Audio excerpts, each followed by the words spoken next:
Hello, I'm Bill Such, teaching this online course that we've just started. It's a bit of a rocky start we've had in the last few days because we've all been learning, I presume, Canvas, because the Tosa Seminary and the university has changed from the Moodle software to the Canvas operational, which we've all just learned in the last few days, and then recently just got our course on the dashboard, and then we're sort of scrambling to get our books together, which is why that you'll see very shortly how I've put off and stopped us from doing the first essay, the big essay of this week. So basically I just want to sort of introduce myself to you and just go through a few very simple elements of what we're doing in the course, and basically answer the first major question, which as you've probably seen by now, I've said you don't need to do, but I want to do it so you can see what goes on in my mind and how I approach, from your standpoint, how I think you should approach an essay. Because really, quite simply, what you have to do in this course is you have to sort of swallow Elwell and Yarborough's book, Encountering the New Testament, and then what you have to do is to bring it back, so to speak, in two questions or two forms, and you have to use the content in the book, because what I will do is, and you only have two assignments each week, that's it, and one is on the Friday, which is the lesser assignment, and what you have to do is to answer the questions at the end of each chapter that's given to you for the week. You answer them in a paragraph, each question in one paragraph. So a paragraph, from my understanding of English grammar, is at least 3 sentences. It can be more, but no more than one paragraph, however long that paragraph is. You answer that, and you do that on the Friday of each week, and the assignment will finish at minute to midnight on the Friday. So you can't submit it after 1 minute to midnight on the Friday. And if you miss that, then you've missed it for the week, because I have approximately about 105 students that I'm dealing with in this class, and I can't go back and change things. Now, if you've got a medical emergency, as I said in my syllabus, then that's different. But generally speaking, we keep on par with what we have to do, and that is on Friday. And I suggest what you do, because you only have one attempt to actually put the material in. I suggest that what you do is in a, say, Microsoft Word document, write your answers out on your laptop or whatever, and then you can paste them into the answers that then you send to me and I grade it. So that's for the smaller essay that you have to do every week on a Friday. The larger essay is the 900-word one.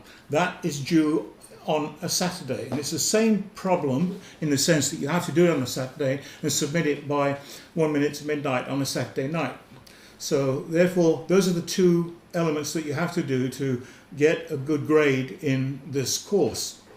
And because of the problems that we've had in the last 2 or 3 days, with a number of you not being able to get the textbook, not even being aware of whether this course was by Zoom or in a classroom or being online, and then just finding out even perhaps today, which is Wednesday, and so you wouldn't have sufficient time to really absorb the two chapters, the first two chapters that I've assigned to you, and then being able to do especially the 900-word essay. What I've done is I've decided to just let you forget that. You don't have to do that this week, the 900-word essay. You just have to do the one on Friday, which is then the questions at the end of the book. And for those of you who haven't got the book, it's a bit laborious of me, but you've probably seen that I did a PDF file and put the sheets of the first, whatever it is, 48, 52 pages of the book in then a PDF file that you can look at them and you can read them through. And hopefully it must be that by next week you get the book, because then we hit the ground running full time in terms of what we'll be doing. So what I wanted to do, just briefly now that you know the sort of the structure of the course of what it's about, Very simple, just 2 assignments a week based upon your reading and doing what? Basically absorbing what's in the material there, and then you'll notice that the question I asked you for the essay, the main essay, is a question where you use the material in the book in conjunction with reading a particular portion of the New Testament that we're dealing with, and then you're asked to use that material in terms of a problem that Elwell and Yarborough bring out. And then that's an opportunity for you to think, because that's what this is all about. I'm not interested in you regurgitating material that you can find in Elwell and Yarborough. I'm interested in you putting your thinking cap on and dealing with some of the issues that arise from New Testament literature. And this is an incredible opportunity that you've got to to study the literature of our Western civilization that has influenced billions of people. In fact, the most extensive literature, the most valuable literature that has influenced humankind, I think, from that standpoint. So then you've got a great privilege, great opportunity, because it's life-changing, as it's been for many millions of people. Now, we're looking at it in an academic vein, not in a sort of a Bible class study. We're looking at it from a university perspective, but we're also looking at it from the standpoint of what will it do for us spiritually as we go along. We can't fail to recognize that ultimately this is a spiritual endeavor. But now, what am I going to do then? I'm just going to give you a few pointers, and I'll also post a video on how to write a good essay. I'm going to give you a few pointers in that direction. The first thing is then you look at the question that's asked of you. I'll just read it out. What reasons can you show how the Palestinian region was historically, geographically and theologically fertile for the appearance of Jesus in Galilee? Now that's really based upon those 2 chapters, the first 2 chapters of what you would have read. And the most important thing when you get something like this is you've got to answer what the question asks you to do. The worst thing you could do is to see the word Jesus and then write about Jesus for 900 words. That won't get you anywhere, because the reader, i.e. me, all I'm looking for is you answering that question. That's all. I'm not interested in anything else.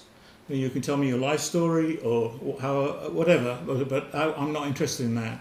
In another context I would be, but not in this context. So then what you do is you look at the question that's asked, because the question that's asked you frequently, and especially in this case, it will determine the form of your essay. Now, if you look at that question, it really does, because really it's asking you 3 things. How can you show that the Palestinian religion, well, you've read that in that chapter, or whatever it was, I think, what was it? It was in page 23 through 26, talking about Palestine. It was about 150 miles from north to south and about 45 miles from east to west. That region then, how can you show that it was historically, geographically and theologically right or fertile for the appearance of Jesus? Basically when he appeared in Galilee and so forth, where he was brought up. So you've got 3 elements, basically, if you can put it in a way, 300 words in each of those 3 elements. And that relates to what? Well, you've even got the structure of it, historically, geographically, theologically. Then you say, well, what does he mean by that? Well, historically. How is it historically that Palestine and the Galilean region there was just the right place for Jesus to be born? Well, then what you do is you look in the book, in the first couple of chapters, and it's all laid out for you, what the historical milieu, the context was for the birth of Jesus. And then secondly, what's the other one? Geographically, then look at the Middle East in the wider perspective, and it's all laid out in the book again, in respect to what was the land? How did Galilee relate then to Judea and Samaria and Jerusalem? And then how did that connect with the near Middle East, to the west and to the east. How did that connect with Asia Minor, what we call Turkey today? And then how does that relate to Rome? Because Rome has a big feature in this, doesn't it? Because the Jews were under the sovereignty of Rome. So you look at it from a geographical perspective, much like you could look at it now. For example, I'm English, so I could look at the 19th century when England was the major civilization of the world, and of course it's lost that now, but in the 19th century it wasn't. And you could see on a map geographically how the British Navy controlled many of the shipping routes of the world. Geographically you could show that. Well, this is what I'm asking you here, to see how does it look geographically that Jesus was born in Galilee, in Palestine. Then the third thing, of course, is to look at it theologically. Well, what do I mean by theologically? Well, theology is basically a compound of two Greek words. Theos, meaning God, and logos, meaning a word or study of. So it's the study of God. So we're talking about God in all its forms amongst the Jewish people. Who is God? What are the things of God? The beliefs, the rituals, the temple, the sacred books, sacred beliefs, and so on. So there you've now got an idea. You've actually got the form of your paper. Now all you've got to do then is to fill that out, those forms. So you'd start thinking about it. You don't write an introduction. You don't write a conclusion. You can't write a conclusion because you don't know what your conclusion will be yet. But you do know what your intent is because you know what I've asked. I've asked you to show what is the elements of these three things that show it was absolutely fertile for when Jesus appeared. And so basically what I've done, just to help you here, to show you, is I've just gone through the chapters and just made a few notes of looking. So in other words, if you were doing this essay, you'd read through. I don't know how you do it. In other words, you read through and do you underline, highlight in yellow or whatever it is, or do you highlight, and this is what I used to do, highlight and take notes, because if you take notes, that means you're objectifying what you're studying. If you're objectifying what you're studying, then you've written it down. I mean, it's out there in two chapters, but 50 pages is a lot to take in.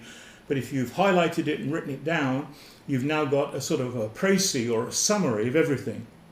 And then what you do is the next day or so, you go back and you read your notes, and you'll absorb it a lot more.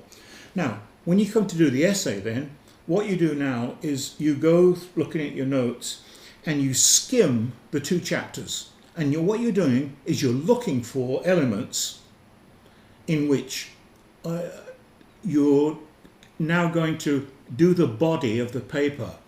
You're looking for elements that would go under the geography and the history and the theology of showing why this area is a good place and is a fertile place for the appearance of Jesus. So then, you'd find that where Jesus appeared in Galilee, you'd find from the book that it's a very small region and it's surrounded by Gentiles. It's surrounded by Samaritans who are of a sort of a mixed race of Jewish and people brought in after the Assyrian captivity in the 6th century. And an interesting quote that Elwell and Yarborough make is that the Galilean area, or Palestine in general, was a land bridge between the mighty nations surrounding it. Now that's important. That's on page 26. You can make a reference to that and document it in your footnotes, whether you use APA or MLA. I don't mind which you use as you document it, using Turabian as a source. Is then the land bridge idea is the notion that Palestine is a very important territory, as it is today, obviously, the vying of Iran and so forth, the United States, even Europe's involved in it, the Middle East, all of it is focused on Palestine even today. Well, then you can see then that who was involved then at that particular time? Well, the squeeze then between the Romans, obviously, I'm just talking in general terms now, not in the historical terms, and of course then the Egyptians and so on, and the Jews were sort of pressed in the middle, and you've got the people in the east, the Syrians in the northeast and so on. And here's in this tiny area of land that is an area in which now then geographically where Jesus is, this is actually going to become an area, you may know this just from your understanding of the Bible or the New Testament anyway, but this area is going to become a fundamental area for the growth of Christianity. In fact, in Mark's Gospel, Jesus says, when I'm resurrected, I will appear to you in Galilee. And then that whole area becomes a transition point, a sort of a bridge in itself for the early missionary journeys of Paul. Because after Jerusalem, which then was first initially, as you'll see next week, the center of missionary activity, it was in the north, in Syria, in a place called Antioch, that the mission to the Gentiles by Paul, the apostle, took off, which went through Greece and Rome and so on. But that's for next week. So the idea then is that you look and you could see then how the element of Palestine and where Jesus was born and raised from that standpoint is a fundamental area from which there was an ability from which his followers could go in any direction, also because Rome was ascendant and August Caesar had brought in what's called a Pax Romana, that is the peace of Rome, which meant that you could travel throughout the Roman Empire and there were safe roads, there was a common language, not necessarily Latin at all, but it was Greek. The Romans were very influenced by the Greeks and their ascendant wisdom and philosophy from the 4th and 5th century BC. Notice that the New Testament letters were not written in Latin or in Aramaic or Hebrew. They were written in Greek, in what's called Koine Greek. So, in other words, then, a tremendous lowest common denominator was available so that Jesus' followers, when Jesus said at the end of Matthew's Gospel, go into all the world and preach the Gospel, that was a perfect geographical place for them to be able to go into the then known world. We're not talking about Australia or the United States. We're talking about then known world of what we call Northern Europe and so forth, and Asia Minor, and they could go in and preach the message that Jesus told them to preach. So there's just a few ideas just then on, that's just on the geography of it. The second one, which would be the history of it, well, there's so much, and I'll have to shorten it out. In other words,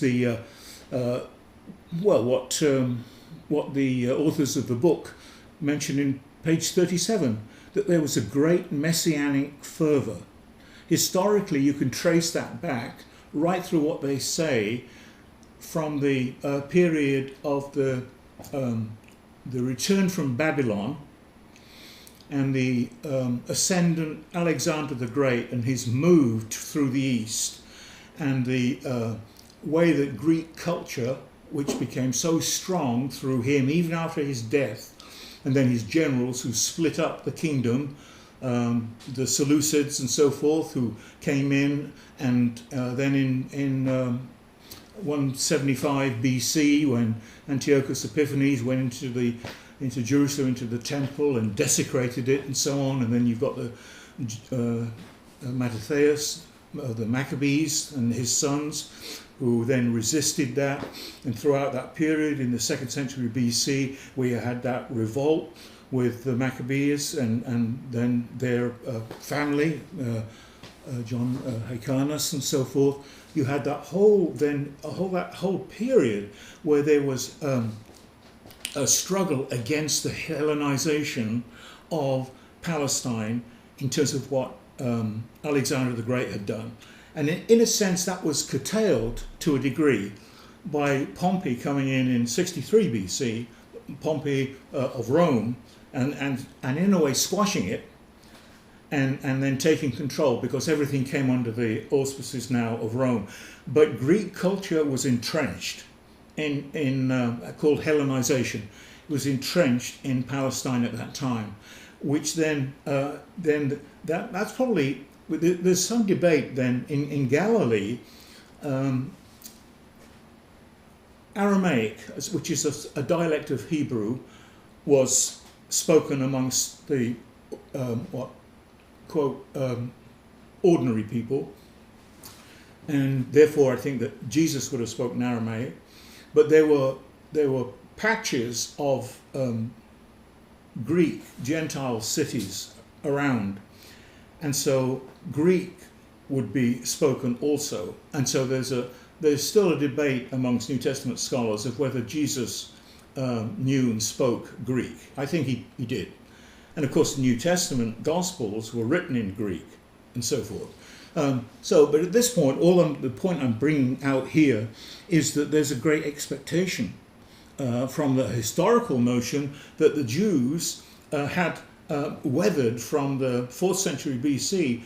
They had weathered opposition all the way through from the Greeks and then from the Romans to the point where they were under the sovereignty of the Roman Empire. They were not living in their in their own land under their own control, but were controlled by Rome and the client kings. Herod the Great, who was the king when Jesus was born in the Jerusalem region, and his son Antipas was the king in the northern region of Galilee. So you've got these expectations, and actually, if you read the first two chapters, a couple of chapters of Matthew and Luke, what you'd find there is that you'd find that even Herod had an expectation of a coming king, because he tried to kill Jesus as a baby. And he wiped out children under the age of 2 in Bethlehem. That's what Matthew's Gospel portrays. And that shows that there was this great expectation that was occurring at that time. And then actually in the what we call, the Christians, the Old Testament, the last book of Malachi, in chapter 3, it opens with, "I will send my messenger before the great day of the Lord." So there's even an expectation, because there had been no authentic books from the prophets for nearly 400 years, because Malachi was the last book. So that in itself was a fertile ground for Jesus to appear, because there was a massive expectation that someone would come. It took different forms, as Elwell and Yarbrough take. They mention the Essenes. That's a marvelous community, because that's 20 odd miles southeast of Jerusalem. The Essen community, the Qumran community that was discovered in about 1948, where they discovered all those documents, most of the Old Testament, apart from the book of Esther and so forth.